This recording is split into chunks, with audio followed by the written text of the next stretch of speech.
شادی کی تقریب ختم ہوئی تو علی میرب کو دیکھنے کے لیے کسی نہ کسی بہانے آ جایا کرتا تھا۔ علی نے اپنی ماں سے بات کی کہ مجھے میرب سے شادی کرنی ہے۔ علی کی ماں نے غصے میں کہا بکواس نہ کرو، شادی کرنی ہے جا دفع ہو جا یہاں سے۔ علی بضد رہا۔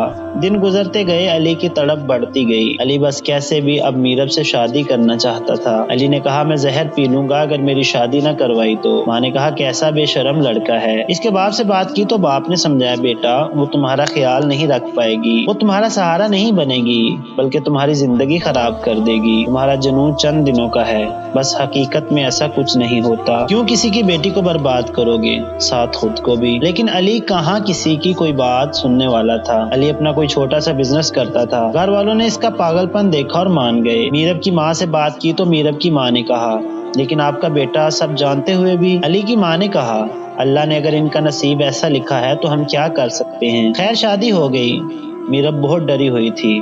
اس کے دل میں ہزاروں سوال جنم لے رہے تھے۔ وہ سوچ رہی تھی یا خدا، پہلے جینے کی خواہش تھی تو تم نے سب کچھ ختم کر دیا، اب مرنے کی خواہش تھی تو زندگی کی طرف لے آئے ہو، کیسے امتحان ہے تمہارے یا خدا۔ علی کھانستے ہوئے کمرے میں آیا۔ میرب خاموش بیٹھی رہی۔ علی پاس آیا، ہاتھ پکڑا۔ میرب ڈر سی گئی۔ علی نے کہا میرب ڈر لگ رہا ہے۔ میرب خاموش رہی۔ علی نے میرب کا ہاتھ اپنی آنکھوں کو لگایا اور کہنے لگا آج سے یہ آنکھیں تمہاری ہیں، اٹھو اب چلو میرے ساتھ۔ میرب نے دھیمی سی آواز میں پوچھا کہاں جانا ہے؟ علی نے کہا چلو وضو کریں، پہلے میرے ساتھ شکرانے کے نوافل ادا کریں۔ علی نے اپنے ہاتھ سے اس کے ہاتھ پاؤں دھوئے، وضو کروایا اور شکرانے کے نوافل ادا کیے۔ میرب کو یقین نہیں آ رہا تھا کہ خدا کر کیا رہا ہے۔ علی نے نماز کے بعد میرب کی آنکھوں کو چوما اور کہا آج سے تم میری آنکھوں سے دیکھا کرو گی۔ کبھی اس کے سر کے بال سنوارتا تو کبھی اس کے ہاتھوں کو چومتا۔ باتیں کرتے ہوئے سو گیا۔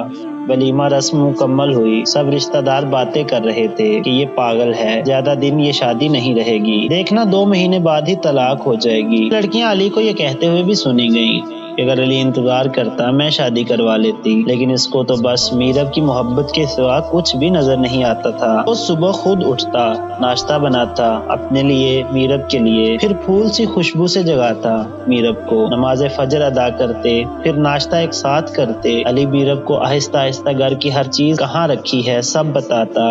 میرب بھی سمجھنے لگ گئی تھی۔ علی کا 1 گھنٹہ بھی میرب سے بات کیے بنا نہیں گزرتا تھا۔ وہ کال کرتا، حال پوچھتا، پیار بھری باتیں کرتا۔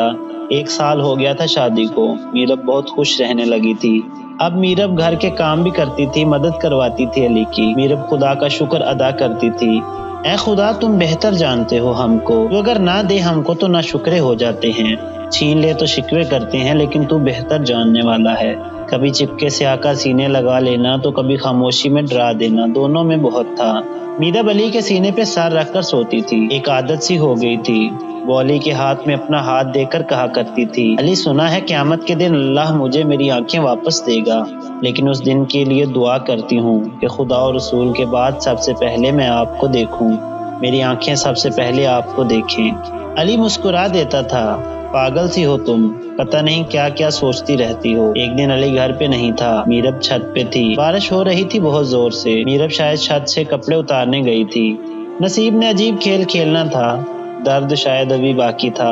میرب چھت پہ تھی کہ پاؤں پھسلا اور چھت سے گر گئی، بے ہوش ہو گئی۔ محلے والوں نے ہسپتال پہنچایا، علی کو کال کی، علی ہسپتال پہنچا۔